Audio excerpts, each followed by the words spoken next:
We are going to talk GoblinTown, so we're going to get started with a quick highlight. My money don't jiggle jiggle, it folds. I like to see you wiggle wiggle, for sure. It makes me wanna dribble dribble. You know, riding in my Fiat, you really have to see it. 6'2" in a compact, no slack. But luckily the seats go back. I got a knack to relax in my mind, sipping some red wine. Nice.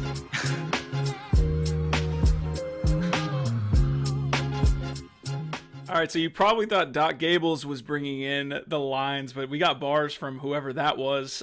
What the fuck's going on, guys? GoblinTown's a 4.37 floor.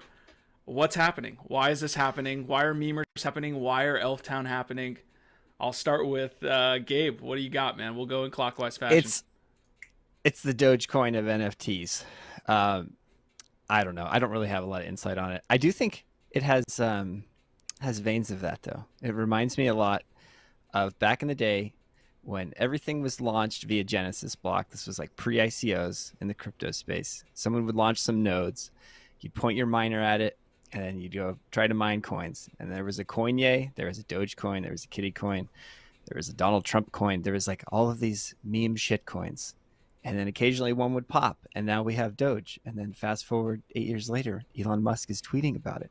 This feels much like sort of the same cultural impetus as that early era of crypto shitcoin mining. Now we have the free mint shit NFT collections. And that doesn't mean they're shit. They're quite fun. But yeah, it has that same mimetic sort of quality to it. What do you got, GIF? I concur with all of that. I hope all of my friends that got into it are enjoying the ride and they know when to get off.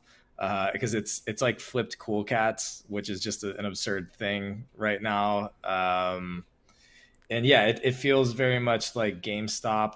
You know, it's like the market conditions suck, so the community is coming together to kind of, you know, throw up a massive FU to everybody else and just kind of say, you know, we dictate our own terms, we make our own values, let's pump this thing and send it to the moon. And you know, like I think here's what concerns me is that there's no Doc's team, there's no legitimate artist behind it, there's no roadmap, no utility, there's no real historic value. The art, you know, this is obviously my own interpretation. I think the art is mediocre at best. So it's just like, you know, again, enjoy the ride. Like, I really hope that my friends are making a ton of money and they're having fun. But I also hope that they know when to get off, because the people that buy at the top are the ones that get screwed.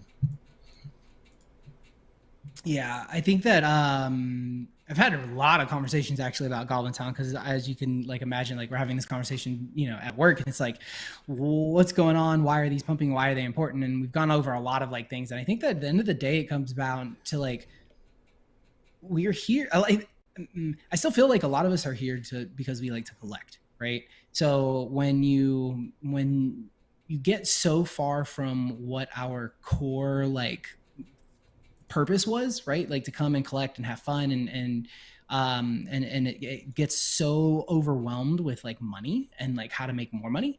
I think that you get to where we're at now, where people are like, okay, well, like I don't want to spend any money to mint, so like make it free. And then if you do something decent enough to like bring, you know, marketing and community, then maybe like it'll gain traction. You'll hit the secondary market. Secondary will, you know, create sales or whatever. I don't think there's anything inherently wrong with it. I think that like the more and more I think about GoblinTown, the more and more I'm like, well, it's kind of almost like, you know, hey, we went back to like, let's just collect things that we like to collect, right? And like let the value kind of be dictated by the market versus like everything else. But you've got to, at some point we have to like figure out like what's a digital collectible and let that be a fun thing that's not like super expensive and not anything crazy and whatever. And then what's like a you know, an investment vehicle, I guess, or whatever you want to call like the other type of NFT. But I do think that like you blur the lines and you end up with a top shot that doesn't know what the hell it is. And for some reason you get yourself in a position where you're creating a product where people expect the value to go up after they buy it. And that's a really shitty position, I think, for any company to be in. So I think like this is like the opposite of that, right? It's like there is no value there. We're giving it to you for free. You spend whatever you spend on your gas, and what comes from there we see, right? I do think that where I can really appreciate what GoblinTown has done, right, is that video is a really good example of, in my opinion, why Bored Ape really got put on, right? Like why people are always like the conversation of how did Bored Apes become what it is today.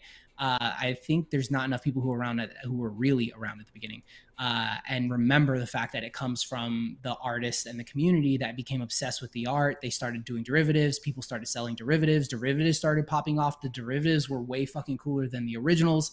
And then that gave this like community life, right?